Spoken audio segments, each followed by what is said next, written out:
আজকের কর্মসূচিগুলো আপনাদের সামনে বিস্তারিত বলবেন ডক্টর মাহাদি আমিন। আসসালামু আলাইকুম। আপনারা ইতিমধ্যে অবগত হয়েছেন যে গণপ্রজাতন্ত্রী বাংলাদেশ সরকারের মাননীয় প্রধানমন্ত্রী আজকে প্রথমবারের মতন তেজগাঁওস্থ প্রধানমন্ত্রী কার্যালয়ে অফিস করেছেন। তিনি দেশের একজন সাধারণ নাগরিকের মতন করেই ভিআইপি বলতে আমরা যে জিনিসটা দেখতাম আগে, সেখান থেকে সম্পূর্ণ ভেঙে এসে এখানে ঢুকার আগে ট্রাফিক সিগন্যালও ছিলেন, দীর্ঘক্ষণ সেখানে অপেক্ষা করেছেন, অফিসে ঢুকার আগে একটি বৃক্ষরোপণ করেছেন এবং এই প্রধানমন্ত্রী কার্যালয়ের যারা কর্মচারী কর্মকর্তা রয়েছেন, যাদের অনেকেই ওনার মা এবং সাবেক প্রধানমন্ত্রী দেশনেত্রী বেগম খালেদা জিয়ার সাথে কাজ করেছিলেন এই কার্যালয়ে, ওনাদের সাথে কুশল বিনিময় করেছেন, নাম ধরে আলাপ আলোচনা করেছেন। তারপর উনি অফিসে যাওয়ার পরে আমাদের যে নির্বাচনী প্রতিশ্রুতি ছিল বিএনপির পক্ষ থেকে, সেগুলি নিয়ে কয়েকটি আলোচনা হয়েছে। সেখানে বিভিন্ন সংশ্লিষ্ট মন্ত্রণালয়ের যারা মাননীয় মন্ত্রীবর্গ রয়েছেন এবং সম্মানিত সচিববর্গ রয়েছেন, ওনারা সেখানে অবস্থান নিয়েছেন এবং ওনাদের যার যার অবস্থান থেকে কিভাবে এই পলিসিগুলো কার্যকর করা যাবে সেগুলো নিয়ে আলোচনা করেছেন। মূলত আজকে প্রথম যে মিটিংটা ছিল, সেখানে মাননীয় প্রধানমন্ত্রী আলোচনা করেছিলেন আমাদের একটি নির্বাচনী প্রতিশ্রুতি, যেটি বিভিন্ন মসজিদের সম্মানিত খতিব সাহেব, সম্মানিত ইমাম সাহেব এবং সম্মানিত মুয়াজ্জিন সাহেব সহ অন্যান্য ধর্মের যারা রয়েছেন সেসব ধর্মগুরুদের জন্য আমাদের একটা প্রতিশ্রুতি ছিল যে মাসিক সম্মানী এবং উৎসব ভাতা প্রদান করা হবে।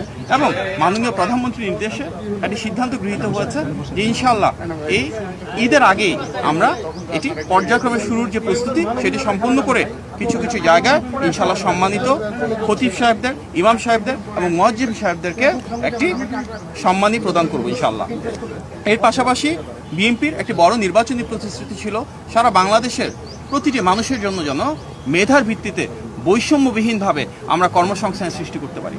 সরকারি চাকরির ক্ষেত্রে, বেসরকারি চাকরির ক্ষেত্রে, উদ্যোক্তা হিসেবে গড়ে ওঠার ক্ষেত্রে এবং বহির্বিশ্বে জনশক্তি রপ্তানির ক্ষেত্রে কিভাবে আমরা সবাইকে আরও দক্ষ এবং যোগ্য হিসেবে গড়ে তুলতে পারি, আমাদের শিক্ষা ব্যবস্থার প্রয়োজনীয় সংস্কারটুকু কীভাবে আনবো এবং তার মাধ্যমে আমাদের জনশক্তিকে কীভাবে কর্মক্ষম করে দ্রুততার সাথে তাদের জন্য অনেক বেশি চাকুরি এবং ব্যবসার সুব্যবস্থা করতে পারবো।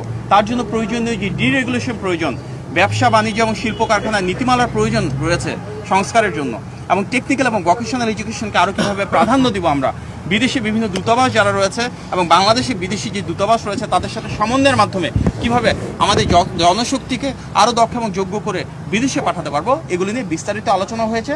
সংশ্লিষ্ট যারা মন্ত্রীবর্গ রয়েছেন, সচিববর্গ রয়েছেন, ওনারা ওনাদের মূল্যবান মতামত প্রদান করেছেন এবং ইনশাআল্লাহ খুব দ্রুততম সময়ের ভিতরে জনগণের প্রতি জবাবদিহিমূলক এই রাষ্ট্র ব্যবস্থা, জনগণের ভোটে নির্বাচিত সরকার আমাদের মাননীয় প্রধানমন্ত্রীর নেতৃত্বে আমাদের প্রতিশ্রুতিগুলো বাস্তবায়ন করা শুরু করবো ইনশাআল্লাহ। আপনার সবাইকে ধন্যবাদ। আসসালামু আলাইকুম।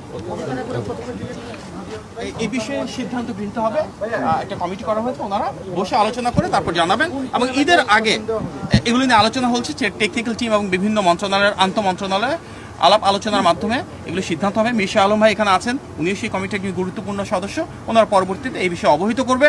তবে আমরা আপনাকে আশ্বস্ত করতে চাই, নির্বাচনের আগে বেশ কিছু জায়গায় ইনশাল্লাহ এই কার্যক্রম আনুষ্ঠানিক ঈদের আগে এই কার্যক্রম ইনশাল্লাহ শুরু হবে। সবাইকে অনেক ধন্যবাদ। আসসালামু আলাইকুম।